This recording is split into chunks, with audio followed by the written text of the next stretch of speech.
Going on, ladies and gentlemen? Welcome to another episode of the Breaks Radio. That's Baylor the Great over there. I'm CEO Haize, and we're going to jump into these topics today around the world of hip hop. Welcome to the B.R.E.A.K.S Radio. Baylor, first up, you came up with a great topic that I think is a great discussion point for anything in regards to the culture. And you asked this question: has hip hop gone from being the culture to just being a stepping stone to entrepreneurship? I think that's such a great conversation, especially with where things are now. We've seen a lot of people over the last, last decade, kind of use hip hop as a way to transition to other things. So when you hear that and think of it, what do you think that means? And then what do you think it's done to the music game overall as well? I think when we talk about the likeness of a Jay-Z or a Nas, and even now to a Drake, which I will give Drake this credit, which you won't hear me saying that a lot. But I think you got to have a lot of work in the game in order to go to that next step, to be appreciated as far as your art. I think a lot of these cats, I think a lot of these cats just go off of their buzz real quick and then build up their brand, and then they leave us. I don't want to point out too many people, but the obvious one is like a Cardi B. Yeah. You know what I mean? When you don't get something, we haven't gotten a project from her since her first project. Yeah. You know what I mean? So, and then there's others. But at the same time, I see a lot of younger artists getting into the game, and it's like you have a quick single or two, you show a couple of appearances, hit a couple of skits up, and then that's it. Then they go off and get some of these endorsements, and it's like you can never hate against the business side, the deal and stuff like that, but you using the culture to do it. What other genre could you do that in? I don't see any R&B singers dropping a single and then getting up out of here. Yeah. I think it also speaks to the place in music is the fact that these artists nowadays, like you said, they drop an album, an initial project. They then get these other endorsements and movies and TV shows and things like that. And that money comes easier, right? That money comes a lot easier and quicker than when it comes to doing with the album. And it doesn't come with as much critique, right? Cardi B was in a Fast and Furious movie. She was terrible in that movie. But you know what nobody's talking about? They don't stick on that like they would if she dropped a terrible album, right? So I think the money comes quicker in other avenues. And then also the fan base of music now, the main fan base of it, the younger generation, you can get away with dropping a single. All they need is, hey, can I come up with a TikTok dance off of it? And they cool. Yep. And it's usually like anywhere between maybe 10 to 15 seconds of a song, and it just takes off. And it's just one song though. Yeah. It's just one song. So you know what? On the I wouldn't even necessarily call it the flip side. I would say another reason for it is because they're probably scared. Look how low the numbers are. Yeah. And even though I don't like some of these artists like that, like I'm not an authentic, pure fan of some of these artists, I know those numbers should be a much higher because they're getting a lot of attention when it comes to stuff that has nothing to do with music. But the album sales are low. So they're probably scared to put their art out because they're not going to get the backlash is going to be there. Those first week numbers is going to hit the internet and it's going to make them look bad. Yeah, this is facts, and that's what it is too. Like, and then you even see, for example, like you see artists that when people do critique their music, they get in their feelings about it. So it's like, I think it's that thing of, and don't get me wrong, I knock nobody for getting their money, how they get their money. It's not really about how you go about and getting your money, but it's like people aren't married to the craft anymore. Like you got people like Eminem, Jay, Nas, who you just mentioned, right? They're married to the craft of what it means to be an artist. These rappers nowadays aren't necessarily married to that, right? They don't care about being mentioned as one of the greatest. They care about their bag. And while I respect that to a degree, it's put music in such a place that it's like for you brought up Cardi B, a great example. She dropped her first album, which I actually like her first album. And since then, we've gotten nothing but singles from her. Keep in mind, Up was supposed to be the first single off her second album. That was back in 2021. We're about to be in 2024. That was a while ago. And then when you look at the City Girls, who I'm not necessarily a fan of, but I'm not no dummy. They supposed to be rocking in the clubs. Yeah. Strip joints, clubs, lounges, and in every woman car between the ages of 16 to like 45. Yeah. they're the anthem, and they have some low numbers. That's saying a lot. And Yeah. they make great, they make good music for that specific, like that subgenre. They killing. They are the poster child of that. You know what I'm saying? Summertime, they supposed to own that, and it's not like that. It's not like that. But they have a brand. We know who they are. We probably know more of who they are than who they are together, separately. That's a fact. That's a fact. I mean, it's wild. But that's kind of the place we are in the music industry, right? Like people don't make music anymore for a message. They make music for a vibe. They make music for, like you said, the TikTok trends, right? They make music for that. And like you said, you don't even need a full great song. If you have a catchy 5 to 15 second clip that can be turned into something for social media, that single gonna take off for you, right? And that's another thing we don't talk about. We talk about streams, but we don't talk about how these artists are also eating off the fact of when you use their song on TikTok, they getting cuts off that. Yep. So yeah, man, it's just a different. The music industry has completely changed, bro. Me and you will literally be able to say we've seen hip hop basically in all phases of what it is to where it is now, and it's completely different, bro. Yeah. We were born just right. We was born in the era, but we was born right before it. Right after it took off. So we've seen everything unfold. We've seen so many shapes and changes and artists and subgenres, everything out of. We was there when trap music was a thing. Yeah. There was no such thing as trap music in the 90s. Not trap, not the label itself. Yeah.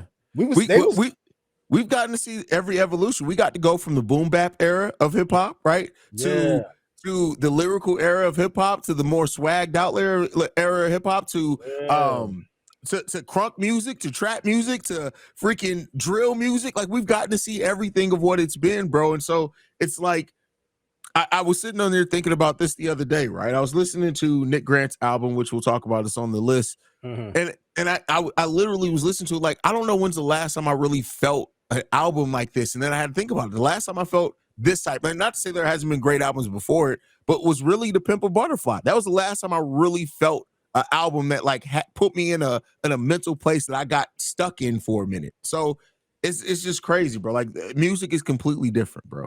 I'm gonna say King Disease 1 for me.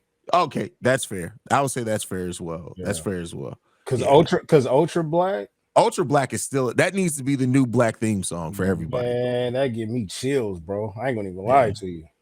Yeah, I probably listen to Ultra Black at least once a week, bro. Still, like it's uplifting.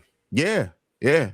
And it's the right song, the right beat, the way that Nas attacked the flow on it, everything was perfect, bro. Everything was perfect on Ultra Black. But yeah, anything left on this topic, Baylor? Like it's a deep one, man. Now we close it out with the perfect artist because he's still doing it. Yeah, that's a fact. He can get new or more endorsements further down the line, but he's still making the music though. The man that gave us what? How many projects within the past 3 or 4 years? That's crazy, bro. That's a lot, bro. That's a lot. And now all quality. I don't care how y'all want to rank them. Y'all can rank them, but the point is, you're having a conversation about ranking these albums. Y'all haven't even went back to his old discography. Y'all went to the second half of his career. That's a fact. Y'all still got to go in the first and second quarter, rank those, then go to the second half, rank those, then put them together. It's gonna be a while, bro. It's gonna be a while. Yeah, I don't think we'll ever, honestly, and I know I don't use that word lightly. I seriously don't know if we'll ever see a run like Nas had with Hit Boy in the King's Disease and Magic. I don't think we will, bro. Like that's unprecedented, bro. Like we're talking about King's Disease 1 dropped August 21st, 2020. Yeah. We are 3 years removed from that, and he dropped 6 albums of quality, bro. Hey man, you'll never see another Michael Jordan. You'll never see another Kobe Bryant, and we'll most likely never see another LeBron James. You'll never see another Jay-Z. You'll never see another Pop. You'll never see another Big, and Nas is one of one. We ain't got that no more, but I'm glad that we got to live through it though. Shout out to the 80s, bro. I'm rolling. Yeah, that's a fact. That's a fact. All right, moving into the next topic, man. First of all, the fact that Suge Knight has a podcast in prison is wild, Hey, bro. but I gotta tap in because he about to start telling. Bro, you know, you reach a part in everybody's life, right? And not everybody does it publicly, but you reach Mhm. a point in everybody's life where they don't give a fuck anymore, right? And the Yeah, fact that now we live in an era where it's so easy to have a camera and a microphone in your face, we're starting to get stories, right? Like even Nas telling the stories of the Bloods. Was it Nas that told the story? No, it was Mason told the story of the Bloods after Biggie came, and then now P Diddy's come out and be like, hey, let me clarify that a little bit. Like Snoop Dogg and him dropping all the stories that Snoop Dogg drops, right? yeah, We live in an era where the people that we looked up to growing up, that were the godfathers of hip hop for our generation, are now the old men who don't give a fuck anymore, bro. yeah, Like yeah. it's crazy to be able to see. And so Suge Knight, the boogeyman of hip hop, so to say, now has a podcast in prison, and He he telling, telling, he telling him. He is, he is telling because you know what? He don't have anything. He lost everything already. yeah, And even though, I mean, I don't know what percentage of it, but we can all agree that a large percentage of it was probably his fault. yeah, But now it's like no, and you know what? Some of it is not even telling. Some of it is his side of the story. Some of it is no. Let me correct it, like you said. yeah. You know what I mean? So, and we here for it because he was actually there. Mm-hmm. You know what I mean? So if cats want to get a lot, I mean, he is probably one of the hottest interviews that you could have right now because everything that's going down with the whole with Pac case, even though majority of us is like, yo, let Pac just sleep. You know what I Yeah. mean? But at the same time, we still gonna look. We are old enough to where we've seen a lot of car crashes in our life, Hayes. So when we on the freeway, we just trying to get home. But that doesn't mean you're not gonna take a peek at it. Yeah. I agree. Agreed. And like, first of all, the fact that he's dropping stuff on Akon, first, what does Akon and Suge Knight even have to do with each other? That's crazy in and of itself. I The don't know, Pac, man. the Pac stories, like, listen, all I'll say is this. I hope that this podcast does not get shut. I hope all the attention it's bringing doesn't cause the warden or anyone to try to shut this down because we need these stories, bro. Yeah, yeah. My question to you is: do you think the information that Suge has, obviously, it can't get no more authentic than coming from him? But do you think somebody else has that information as much as he has? I mean, I'm pretty sure, like, you know, every record label has its guys that's like, it's the engineer that you never know his name that was there for everything that could probably share the stories as well. But I don't think we'll ever get those stories from them because I still think they fear Suge Knight. Yeah, that's a fact. That's a Yeah. fact. But what do you think about the stuff that's come out that he said about Pac? First of all, him saying that Pac didn't fuck with Warren G and Warren G really didn't fuck with Pac. Shout out to that. But like, what did you think about the Pac stories that he shared so far? I mean, look, as much as I'm a Pac fan, I know he wasn't loved by everybody. You know what I'm saying? So Yeah. that could very well be true, you know. And then, especially around the time where he first got out, every artist that was around at that time, including um, the Dog Pound, they said it like, yo, when he got out, all the records went straight to him. And even though they said, hey, man, this is Pac, you know, whatever we got to do, we're a team. Nah, you kind of feel slighted. Scottie Pippen got mad when Phil Jackson said, no, Kukoc is taking this. Okay, for sure. Yeah. You know, I know this is a team sport, but no, I want to take the last shot. So I get it. He probably didn't mesh with everybody. And we already know Pac, we lost Pac and Big extremely young. Like, Yeah, it was we 26 when he passed away. man, so if y'all think if y'all it's cats in their 30s and 40s acting childish. Okay, so I can see how everybody that come out here is easily influenced by the LA culture, not just the Mm. gang culture, the LA culture. So I get it, and they probably rubbed a lot of cats wrong, which you'll hear in a lot of these interviews. Suge Knight is not the only West Coast cat that was in the industry that got a podcast. Go check out Dub C, CJ Mack podcast. It's a lot of gems that being dropped on their platform too. So yeah, I'm pretty sure, man, a lot of cats didn't like Pac as well. Yeah, I mean, yeah, I know that when somebody passes away, we like to just think of them as the way that we see them, right? But like you said, everybody's flawed. Everybody does hot-headed things. Especially, I just look. He was 25 when he passed away. Well, I know that I did some crazy shit when I was 25 years yeah, old, bro. yeah, yeah, So yeah. that shouldn't be a huge surprise to many people. I don't think. Yeah, cats in their 20s with that type of spotlight, without social media, by the way, that's a key. Without Mm, social media, man, cats was out there talking reckless. that's a fact. I'm not. I'm for sure not a saint. I was out there talking reckless when I shouldn't have at certain points. So, and I know Pac, this is the same cat that was spitting on cameras and shot a police officer, all kind of stuff, man. Yeah. So it is what it is, man. But I hope this Suge Knight podcast keeps going because I want all the stories, bro. Yeah, man, because it seemed like we're in an era where everybody is just there's a thin line between telling your side of the story and snitching. You know what I mean? But look, Yeah. I'm here for it. I'm not a part of it. I just need to know. That's a fact. That's a fact. That's a fact. Moving into the next topic, one that is in remembrance. It's been 1 year as of yesterday from this recording since Takeoff passed away, bro. Yeah, man. I seen on Twitter, somebody was like, "Man, wasn't this like 2 months ago?" You know what I'm Bro, it saying? really Like does feel like it, man. 1 year, man. It was crazy. And I just kept what the first thing that popped in my head was all the podcasts that was covering it at the time that was Mm, talking about it. And low key, it doesn't feel like it was a year. It feel like it was just a couple of months ago.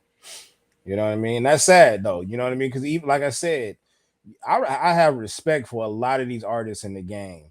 I I, I appreciate the subgenres of hip hop. I do because I know how to separate them. I only have hmm an issue when we start talking about the greatest. When we start talking about that list, then we got to start breaking down some stuff.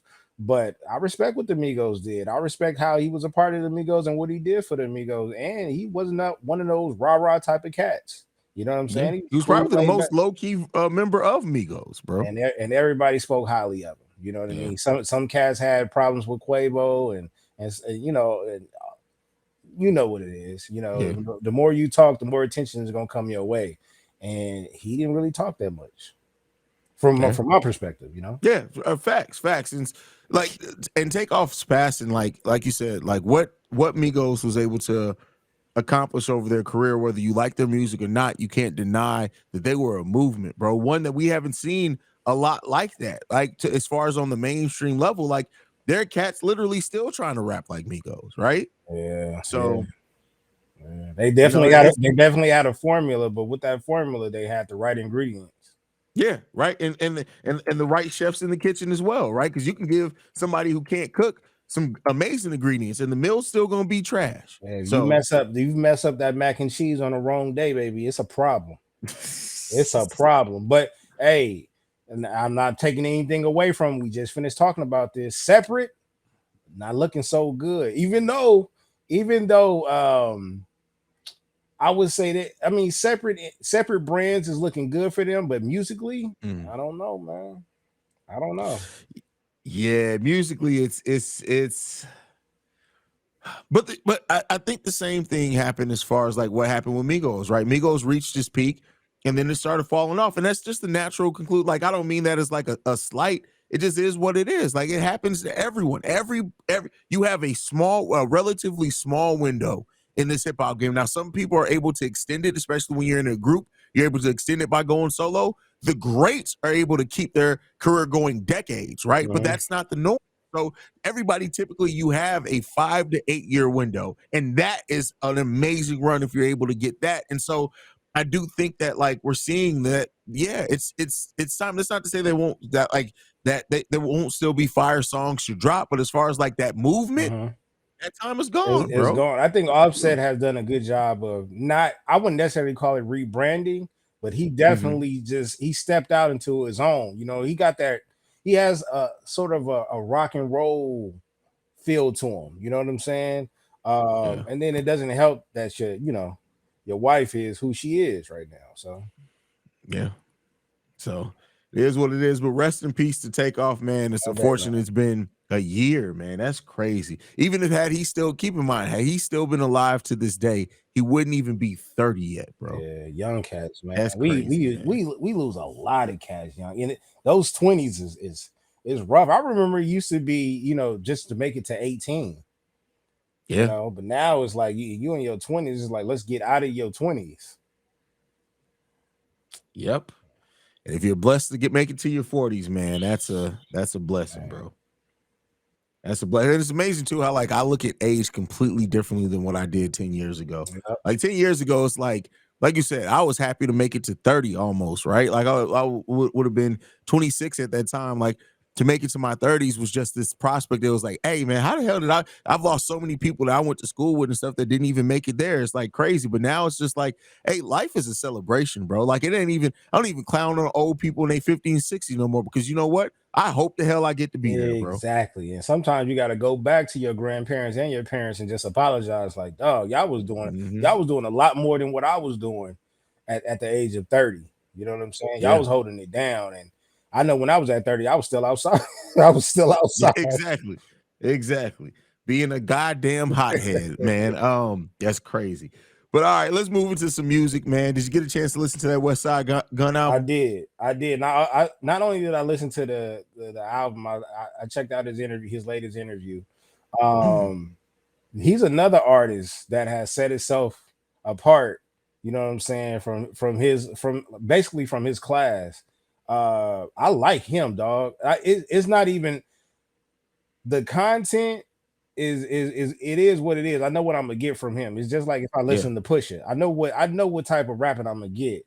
But the fact when you sometimes when you listen to why they do it, where they come from, and how they marketing themselves, I I become a fan. You know what I mean? And his beat selection ain't bad either. Beat, Oh yeah. beat, Yeah, solid. beat selection not bad at all. Track list was pretty. That was a length. You know what I'm saying? Um, I'm trying to see what song that I took away from it. Kitchen Lights was one, and then he got a song called Coasters. Mm, okay. But I definitely like I'm putting that if West Side is listening to this, I'm putting that Kitchen Lights behind one of my merch videos. That's for sure. That's for sure. Hey, do it. Do it. The song that I took away from it, it ain't even because of West Side Gun. Mama's Prime Time, that JID I verse, was about to that was my bro. third one. Bro, I honestly think, and this, like I said, I do not say this to slight West Side Gun at all. That's not what I mean by this. But JID had the best verse on this He got album. him. He got him. He got him, bro. Okay. He I'm got about him. to run that back. Listen, and it's funny because he comes from, he's J. Cole's artist. Because listen, J. Cole then took a lot of verse. He did took a lot of shine away from people Yeah, he on their did. own songs here towards the back end of this year. Which you got to talk about that at some point. But JID, he killed that Mama's Prime Time. That verse, I literally have not stopped thinking about that verse almost since I listened to it. Right. And then piggybacking off of what we said earlier, this is one of those artists that's gonna continue to drop music. Yeah. You Oh, know what for I mean? sure. For sure. And he knows his demographic too.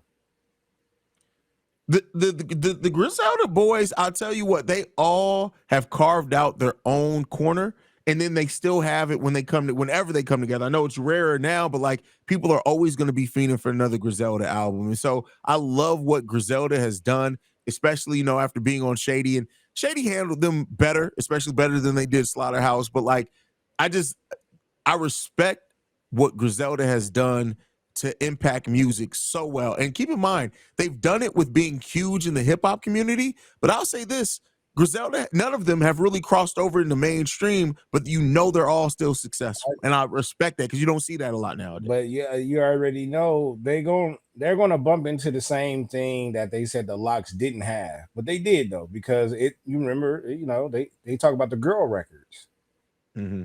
and I think they've talked about that before. Was they got to start making some girl records to make that crossover, get some records that they can play in the clubs and things like that. Um, West Side though, he just seemed like yo, I'm man, this is this is where I'm at, man. This is what I do. I know my demographic. So, I mean, at this point, do you really, what is mainstream at this point?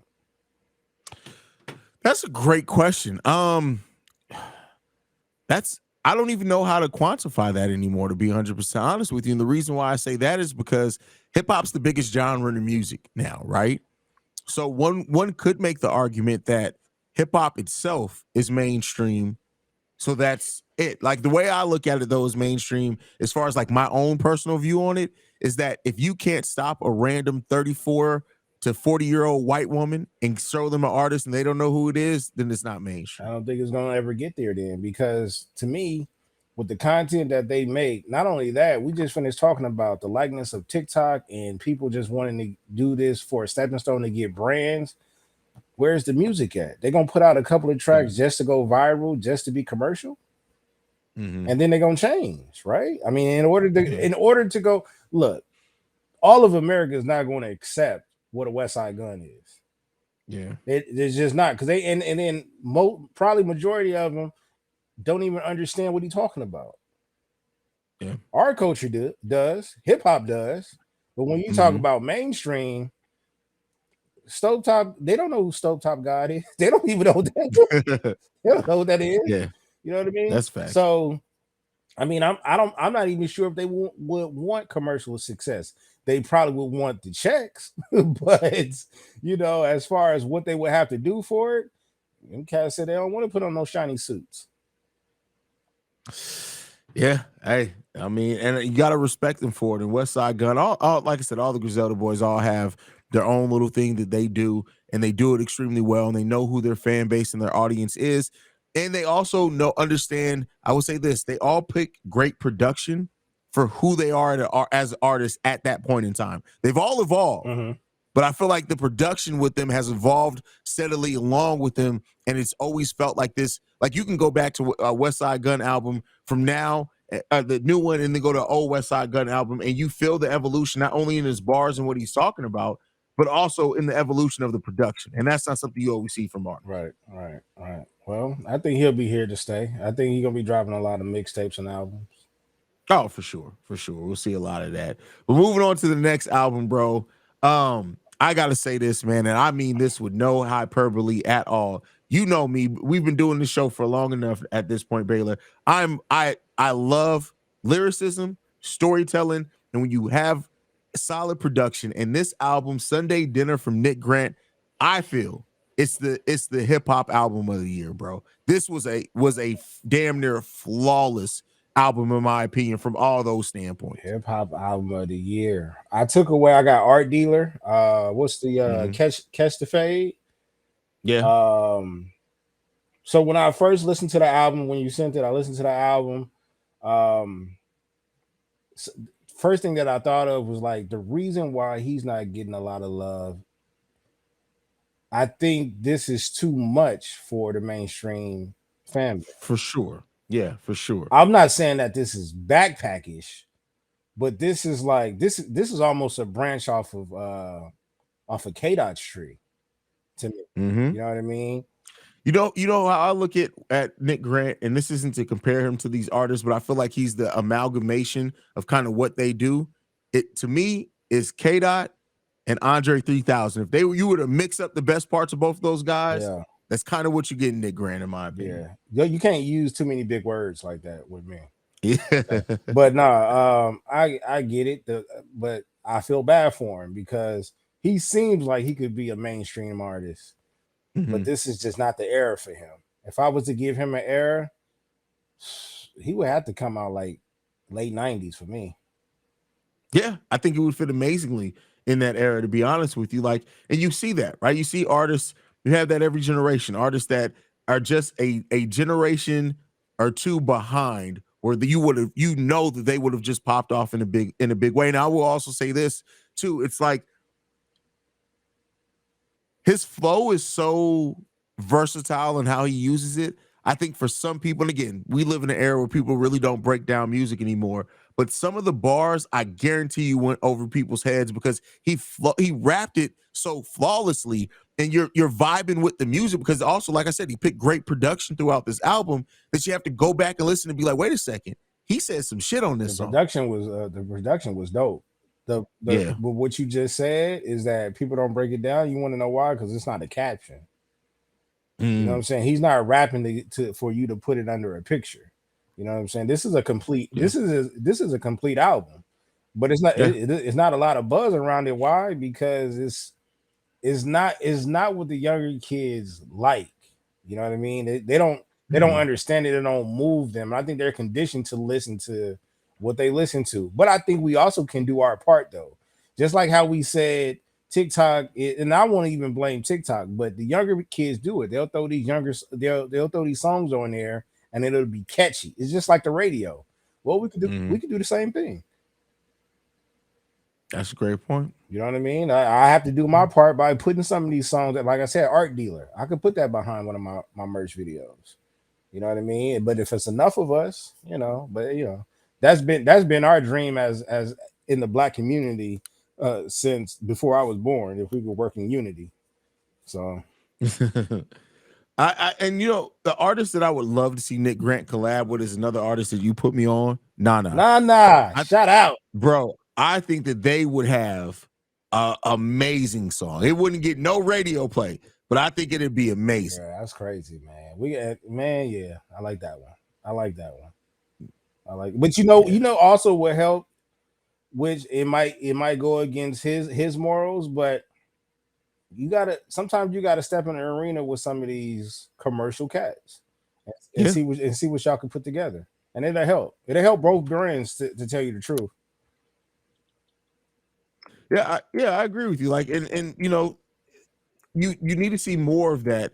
I think what J. Cole probably is the best at doing that, right? He'll collab with an artist that you wouldn't necessarily expect him to. He'll drop a verse that's absolutely amazing. Like you look at The Secret Recipe with Lil Yachty. I don't listen to any Lil Yachty music for real. No. But that song stays in rotation for me now on playlists. You know what else is hurting them? You gotta bring the videos back. The visual. You gotta bring the visual. I'm tired of seeing y'all real life. like it's just too much now. Back in the day, it was a mistake. Yeah. Like if y'all disappeared, we didn't know where y'all was at. Make a video, bro. Make a video. It's a lost art, bro. Yeah, I see. It really is a lost art, man. But yeah, two really, really good albums, bro. And I really enjoyed both these albums. Like I said, that Nick Grant Sunday Dinner is different for me. Like it's rare that I nowadays can listen to an album that really puts me in a place where I have to stop almost so I can be like, hey, let me actually listen to what they saying. And Nick Grant did that with this album. Absolutely. Yeah, I agree. All right, brother. We about to head up out of here. You been watching anything good lately, bro? I've not completely caught up. I think I may have like an episode or two left, but I've been watching Power. Tommy's been holding it down. Some stuff I'm not too happy about, like all this falling in love and stuff like that. But I see how they're trying to tie it in between what they're trying to do as far as the streets and their love life. So I can see some huge issues coming up in the future. But yeah, I just been stuck on Power right now. Power's really good. I don't think it gets the buzz like it used to, and that's understandable. But Power's still really good. All of them are really good, really well written and well acted as well. I think Tommy too. Like the thing that I think Tommy kind of struggles from as far as like the show getting out. I don't think it should be titled Power anything. I think it should be titled its own. They should have been titled Tommy because that's what everybody calls it anyway. Yeah. But I also think that one of the things that holds it back, in my opinion, is that people still view Tommy as a great second, and they don't understand that he's a good lead actor. He is though. Yeah. He's a phenomenal. We talked about this before, but the guy who played Rick in Walking Dead, and and obviously the actor who plays Tommy, that's all I'm gonna know them for, dog. And I've seen Tommy, the character. I've seen him in other movies. Matter of fact, he was in Ozark. Yeah. And I said, no, that's Tommy, bro. It was a completely different character. And I did not accept it. I did not accept it. Your versatility is dope, dog. Don't get me wrong. But no, you will always be Tommy. I will never not see you like you always will be Tommy. Always. He plays that character phenomenally. Also, Friday Night at what was it? Friday Night at Freddy's? That's what. No, Five Nights at Freddy's. I watched that. Yeah. That was solid. It was a little. It wasn't bad. It's a little dark to me. Little darkish to me. I needed more killing, bro. More. That's the only thing I needed. More killing, yeah, because it was PG-13, right? Yeah. I get that part, but I'm talking about the storyline of it. That's kind of I feel that you. was creepy to me. You know what I I feel mean? you. With the kids. Yeah, Yeah. I don't. Yeah, that was solid though. That was solid though. Yeah. I got to get to the Yeah. other Yeah. joint everybody else been talking about, the Usher thingamajig. Oh, the fall. Yes. Fall of the House of Usher. Yeah, Bro. I heard that is like crazy. Bro. Amazing. Amazing. I'm Amazing. on that tonight, Bucko. I've been Amazing. hearing phenomenal things about that. Yeah. I literally have nothing bad to say about it at Let all. me ask you this. What any show, I'm talking about any show you ever grew up watching to the latest shows, what show would you go back and watch right now? All the way through, like try to binge it. I literally just did that with Martin. Man, shout out to you. I just did that probably about a month ago with Martin, where it was an episode came on of Martin on something random. I was up late as hell, and Martin came on, and I was like, man, I used to, because I have like, that's one of the shows. So you always have these fond memories of shows where me, my parents, my sisters, we all used to get together and watch as a family. It was appointment television. We didn't have DVR. You Mhm. didn't have on demand. Talk to So him. we all got together. Yeah, all got to had to get together and be in the same spot, in the same place, and watch these shows. Yep. And so the episode that came on, I was like, damn. And it brought back all these memories. And I actually texted my sister. I was like, hey, you remember the episode of Martin where such and such, such and such? She was like, yeah, I remember that. She was like, I remember because I was braiding your hair when we were watching that. And so like I instantly was like, fuck it, I'm about to go watch all the episodes of Martin. So it took me probably like 10 days to get through all of it. I was watching it during work and stuff like that. And I was like, hey man, this show still to this day. Especially with 30-minute episodes, you could knock Yeah. it, you could knock 2 or 3 out in a day. You know what I'm saying? Yeah. Facts. That's dope, because watching shows like that, Fresh Prince, Wayne's Brothers, TGIF. I just put my daughter up on Goosebumps. You know what I'm saying? So it's that whole Nickelodeon snick at night, all that whole wave. Just think about it. If you had a kid that was born in the 2000s, they know nothing about that. Quick shout out to my son though. He did audition for the new All That cast. Bring back all that. I didn't know. At that moment, this was okay. I think this was probably before the pandemic, if I'm not mistaken. Okay. But he had an audition for that. Yeah, I would love to go a different world, Cosby Show, all that, man. I would binge all that. But the number one show that I want to go as of right now, I want to go back and rewatch Breaking Bad and Weeds. Breaking Bad is a show that I have, since it ended, I've probably rewatched the whole series probably 3 times since it ended. So I was big on Better Call Saul. After Better Call Saul had its season finale, I rewatched all the Breaking Bad again to kind of go back and see the overlap of some things. And then there's something else recently that made me go back and rewatch it. I can't remember what it was. It may have been just because I was bored. But like Breaking Bad is such a phenomenal show. Okay, bro. one more before we get out of here. I know I'm amped up right now. I love my TV shows. What is a guilty pleasure TV show for you? Currently, like a one right now? It could be a show or it could be a genre of a show. Like, right? I'll say right now, honestly, and you just brought it up. That new Goosebumps show is absolutely guilty pleasure. I love it, bro. I love the new Goosebumps show, bro. I will not even hold you. I absolutely love that show, bro. Okay. I love the OC. I like white people drama. Okay. Love that's a throwback too. Yeah, that's a throwback I too. love the OC, and I think part of the reason is because I admired a lifestyle. I grew up totally opposite from them, and they're right down the street. That's crazy. So it was just that was different. But I just like how you said with Breaking Bad, I go back to the OC a lot. The OC was a really good one, bro. Like that white people teen drama shows, that'd probably be a guilty pleasure genre if I'm giving you one, to be 100% honest. Yeah. You know what? Now that you brought that up, the next show I'm going to go back and binge watch is going to be Melrose Place. I'm going to go back and binge watch Melrose Place. Don't take me back like that. Don't take me back like that. I forgot all about that.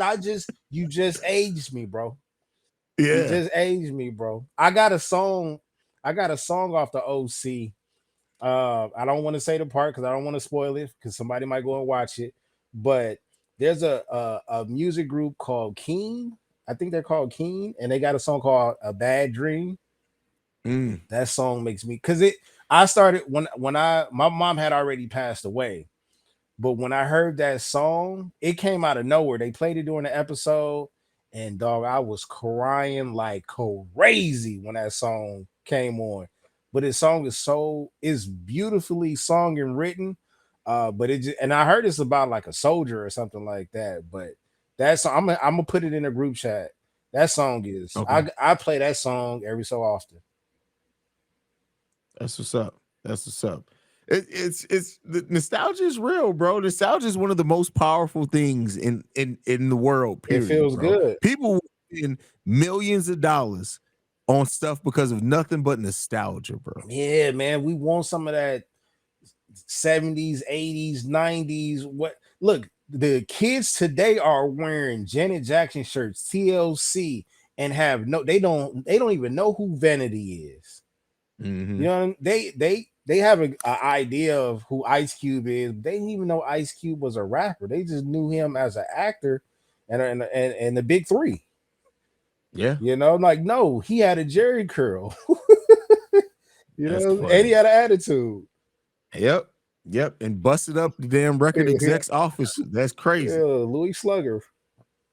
That's wild, man. But anything left, Baylor, before we get up out of here, brother? That's it. I think you we ended it well, man, with the nostalgia. Like y'all need to go tap into that. If y'all was born in the 2000s, y'all probably gotta wait another 10 years, but 10 to 20 years. But bro, we lived through the 80s, the 90s, the early 2000s. We lived a good life, bro.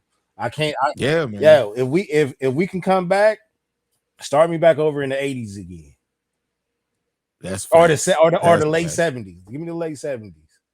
That's facts, Because bro. That's because bro, that's the special sauce. we not that do you realize we not that much older than Freddy Krueger, Jason, Michael Myers movies? Like we are it. So when Mm-hmm. they redo, when they sample or they try to piggyback off of a old horror movie or something, nigga, that's us. So when we are we the creative kids. You know what I Yep. mean? So the entrepreneurs, y'all could have this era, but we the ones that push y'all without the ideas, you're not an entrepreneur. That's just what it boils down to, brother. That is what it boils down to. Baylor, go ahead and give him your socials, man. Let's get up out of At here. Baylorism on TikTok, at Baylorism on Twitter. I still call it Twitter, but X, whatever. At Baylor the Great on IG. And that's it for right. Oh, at Baylorism on PSN too. If y'all trying to meet me at the rec on 2K or play me in Madden online. Oh, I'm gonna have to hit you up on the PSN. Yeah, yeah, yeah. And to give you some work. Yeah. But yeah, you guys can follow me at CEO Haize, at CEO Haize. You can follow us collectively at The Breaks Radio. You can send us any feedback, questions, comments, concerns, thebreaksradio@gmail.com. And lastly, if you want to leave a text message and our voicemail, 614-547-2039. We're the number one spot for everything hip hop and Black culture related. And we about you. Peace, y'all. This has been a presentation of the B.R.E.A.K.S Media.